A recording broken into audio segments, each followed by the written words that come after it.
Doctor Lohia को मानने वाले लोग भी ये मानेंगे कि डॉक्टर लोहिया ने जन सामान्य को भगवान श्री राम के आदर्शों पर चलने की प्रेरणा देने के उद्देश्य से प्रतिवर्ष रामायण मेले का आयोजन किया करते थे। डॉक्टर लोहिया का ही एक ये बयान था कि बाबर, गजनी, गोरी, औरंगजेब लुटेरे थे, रसखान और रहीम हमारे पूर्वज।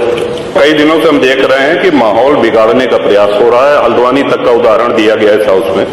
सरकार अपनी जगह पे पूरा प्रयास करती है कि हमारे राज्य में कोई उपद्रव न हो, अशांति न हो, लेकिन कहीं न कहीं एक ये आभास हो रहा है हमको कि माहौल खराब करने का एक प्रयास हो रहा है। बात की गई श्री राम जन्मभूमि की, साक्षात भगवान श्री राम ने अवतार लिया। काशी नगरी जो भगवान शिव के त्रिशूल पे टिकी हुई है और भगवान श्री कृष्ण की जन्मभूमि, श्रीमान स्पष्ट है ये।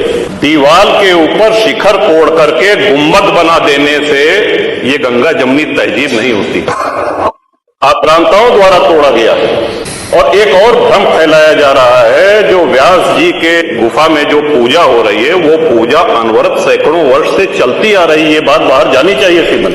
सन 93 में स्थानीय प्रशासन ने रोक लगाया। श्रीमन, उन पुजारी को भी हम प्रणाम करेंगे, 31 वर्ष जिन्होंने चाबी संभाल के रखी कि एक न एक दिन ऐसी सरकार आएगी कि ये ताला खुलेगा और इस चाबी की आवश्यकता है। अल्लामा इकबाल पहले वो व्यक्ति थे जिन्होंने कहा कि हिंदू और मुसलमान एक साथ नहीं रह सकते। पाकिस्तान के आइडियोलॉजिकल फादर, इसने कहा कि मुस्लिमों को अलग देश चाहिए। जिन्ना को रास्ता बताने वाले, जिन्ना को उकसाने वाले और पाकिस्तान के पक्ष में भारत के मुसलमानों ने वोटिंग करी, जिसमें 98% लोगों ने कहा कि हिंदू और मुस्लिम साथ साथ नहीं रह सकते। इस बात पे लेकर के बंटवारा हुआ और सारे जहां से अच्छा जो कविता सुनाई गई वो अधूरी है। 2 पंक्ति उसकी हम भी सुना दे रहे हैं कि ए आब रूद गंगा, वो दिन है याद तुझको, उतरा तेरे किनारे जब कारवां हमारा।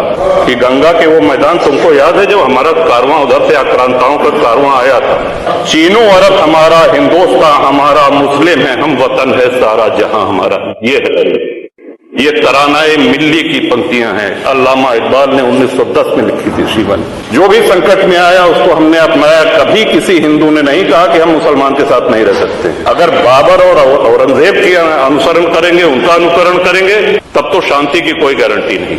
और ये हम लोगों का सौभाग्य है, इस पीढ़ी का सौभाग्य है कि अपने जीवन काल में भगवान श्री राम के भव्य मंदिर का